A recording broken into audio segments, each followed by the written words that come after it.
আমর ইবনুল আস, হযরত আমর ইবনুল আস বলেন রাদিয়াল্লাহু তাআলা আনহু, তিনি বলেন তখনও তিনি মুসলমান হন নাই, মাত্র মুসলমান হবেন। ওনার অন্তরে মুসলিম শরীফের হাদিস, মুসলিম শরীফের হাদিসে আসছে আমর ইবনুল আস রাদিয়াল্লাহু তাআলা আনহু বলেন, আমি যখন ইসলামের আলো যখন আমার অন্তরে গেল, আমি ইসলাম কবুল করতে চাইলাম, তখন নবীজি সাল্লাল্লাহু আলাইহি ওয়াসাল্লামের কাছে সামনে আইসা দাঁড়াইলাম। দাঁড়াইয়ে বললাম, ইয়া রাসূলুল্লাহ, বলেন সাল্লাল্লাহু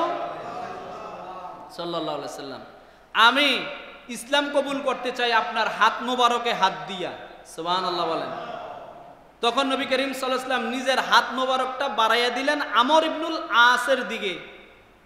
আমর ইবনুল আস বলেন, আমার হাতটা তো আগেই বাড়ানো ছিল, যখন নবীজি আমার দিকে হাত বাড়াইয়া দিলেন নবীজির হাত মোবারক, আমি নিজের হাতটা এবার নিজে গুছাইয়া নিলাম। সুবহানাল্লাহ বলেন। নবীজি আশ্চর্য হলেন, বলেন আমর, তুমি কেন হাতটা বাড়াইয়া আবার হাতটা পিছাইয়া নিলা? তুমি তো নিজেই বললা যে তুমি আমার হাতে হাত দিয়া ইসলাম কবুল করবা, তাহলে কেন এখন হাতটা সরাইয়া নিলা? আমর ইবনুল আস বলেন, আমার দুই চোখ দিয়া ঝরঝর করে পানি পড়তেছিল, আর আমি বললাম, ইয়া রাসূলুল্লাহ, ইয়া হাবিবাল্লাহ, এখন আমি ইসলাম কবুল করব, এখনো কবুল করি নাই, আমি তো এখনো মুশরিক অবস্থায় আছি, অমুসলিম অবস্থায় আছি। নবীজি, আপনি আমার একটা শর্তে আমি কবুল করব ইসলাম, আমারে আপনি এই শর্তটা পুরা করবেন কিনা বলেন। নবীজি বলেন, বলো কি শর্তে তুমি মুসলমান হইতে চাও?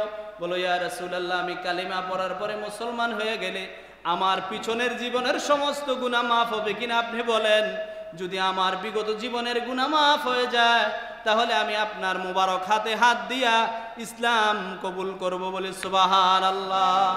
নবীজি মুচকি হেসে বলে, আমর, তুমি কি জানো না, ইসলাম নতুন করে ইসলাম কবুল করলে, হজের মৌসুমে হজ করলে, ইসলামের জন্য কেউ যদি নিজের বাড়িঘর থেকে বিতাড়িত হইয়া হিজরত করে, তাইলে আল্লাহ তাআলা তার বিগত জীবনের সমস্ত গুনাহ মাফ করে তারে মাসুম নিষ্পাপ বানায়া দেন।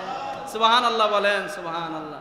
তাইলে নতুন মুসলমান হইলে কালিমা পড়া হজে গেলে আল্লাহর জন্য হজ করতে, এরপরে কেউ যদি ইসলামের জন্য হিজরত করে, দেশান্তরিত হয়, বিতাড়িত হয় নিজের জন্মভূমি থেকে, নিজের বাসস্থান থেকে, এই তিনটা কাজ করলে তাহলে আল্লাহ তাআলা তার পিছনের জীবনের সমস্ত গুনাহ মাফ করে দেন। বলি সুবহানাল্লাহ, বলেন সুবহানাল্লাহ।